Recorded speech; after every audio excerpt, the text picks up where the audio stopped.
Bonjour et bienvenue chez DigiSchool. Je suis Oriane, votre professeure de droit. Nous allons voir ensemble aujourd'hui le sujet de l'épreuve de droit du bac STMG 2015.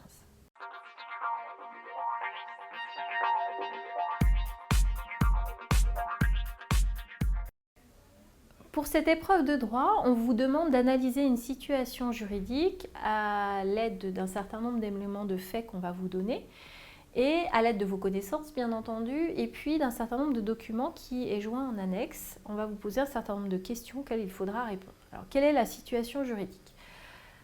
Nous avons M. Dupont qui est dirigeant d'une société, la société Prébâti à Tourcoing. Cette société a une activité, elle fabrique, elle installe des menuiseries et puis elle s'occupe d'aménagement extérieur. Dans cette société, il y a un commercial qui travaille, M. Dupuis. Or, ce commercial a fait l'objet d'une proposition d'embauche de la part d'une autre société, la société Le Bois Vert, qui installe des revêtements de façade, de cloison, donc qui a une activité assez proche de celle de la société Prébâti. Cette société Le Bois Vert est également installée à Tourcoing. Alors, il se trouve que M. Dupuis démissionne et accepte la proposition d'embauche. Son ancien patron, le gérant M. Dupont, est en colère. Pourquoi ? Parce que le contrat de travail à durée indéterminée de M. Dupuis comportait ce qu'on appelle une clause de non-concurrence. Donc, il estime que ses droits en tant qu'employeur n'ont pas été respectés. De plus, M. Dupont se rend compte que les nouveaux contrats se font rares et que le chiffre d'affaires a reculé au dernier trimestre, donc il n'augmentera pas pour l'année en cours. Il sera donc uniquement stable.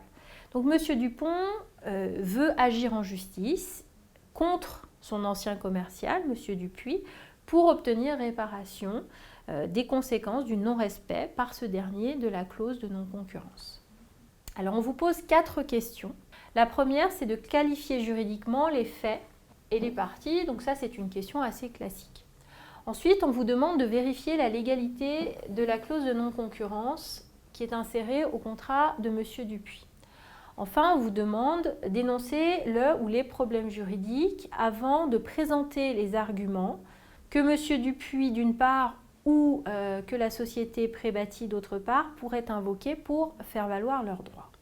Pour répondre à ces différentes questions, vous allez être aidé par un certain nombre d'annexes. Le premier concerne les articles du Code civil, donc c'est le droit en vigueur. L'article 1382 concerne la responsabilité civile. Il prévoit que tout fait quelconque de l'homme qui cause à autrui un dommage oblige celui par la faute duquel il est arrivé à le réparer.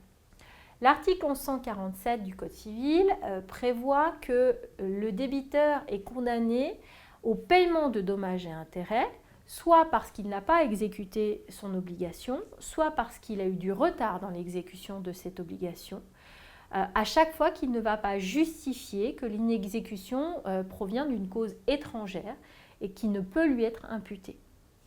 On vous propose ensuite un extrait du contrat de travail de M. Dupuis qui concerne en réalité la clause de non-concurrence dont on va vous demander d'examiner la légalité.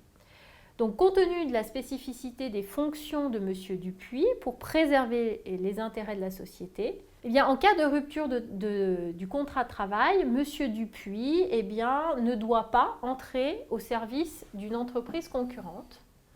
Il ne doit pas non plus collaborer directement ou indirectement à la fabrication, au commerce, etc., à toute activité qui peut concurrencer les activités, les articles de la société pour laquelle il était précédemment embauché. Donc, les activités interdites sont précisées, la prospection commerciale, etc., etc. Alors, il faut bien préciser que cette clause prévoit que les activités mentionnées ne peuvent pas avoir lieu pendant une durée de 12 mois. Donc, on a une condition en termes de durée. Et puis, elles ne peuvent pas avoir lieu dans un rayon de 100 km. Donc, il y a une limite géographique. Et en contrepartie de cette obligation, M. Dupuis peut toucher une indemnité mensuelle qui sera égale à 25% de son salaire moyen pour les 6 derniers mois d'appartenance à la société. Le paiement de ces indemnités ne porte de toute manière pas atteinte au droit de la société de poursuivre M. Dupuis en justice en cas d'activité concurrentielle. Dernière annexe, un extrait d'un arrêt de la Cour de cassation de la Chambre sociale qui s'occupe de tout ce qui concerne les litiges liés au travail. Attendu qu'une clause de non-concurrence, donc c'est ce qui nous intéresse, n'est licite, donc il va donc y avoir des conditions à la licéité, est indispensable à la protection des intérêts légitimes de l'entreprise, qu'elle est limitée dans le temps, qu'elle est limitée dans l'espace, qu'elle tient compte des spécificités de l'emploi du salarié et qu'elle comporte l'obligation pour l'employeur de verser au salarié une contrepartie financière, sachant que les conditions que je viens de citer sont cumulatives. Voilà, j'espère que cette présentation du sujet vous aura été utile. Je vous invite à consulter nos autres vidéos et nos autres documents sur notre site internet. Je vous dis à bientôt sur DigiSchool.